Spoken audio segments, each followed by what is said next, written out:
R O water purifier ह्याच्यामध्ये thin film composite membrane film असते. ह्याच्यामध्ये काय असते, ती सिमी परमॅबल असते.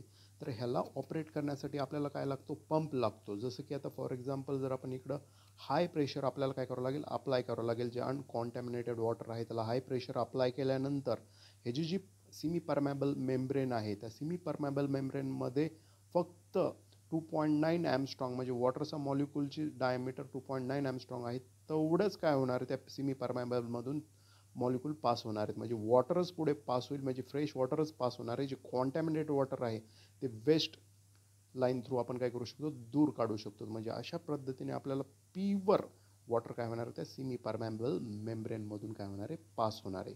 तर हा जो आपण जर पाहिला तर ह्याचे जे बेनिफिट आहेत ह्याच्या साहाय्याने काय होणार आहे, जे टोटल डिझॉल्व सॉलिड आहेत की ते आपण रिमूव्ह करू शकतो. की बाकीच्या फिल्टरपासून आपण हे रिमूव्ह करू शकत नाहीत, पण ह्याच्या साहाय्याने आपण ते टोटल डिझॉल्व सॉलिड आपण रिमूव्ह करू शकतो. हे त्याचं ॲडव्हान्टेजेस आहे.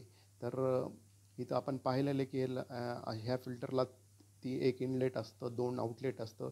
2 आउटलेटमधून एक फ्रेश वॉटर आणि एक वेस्ट वॉटर जात असतं.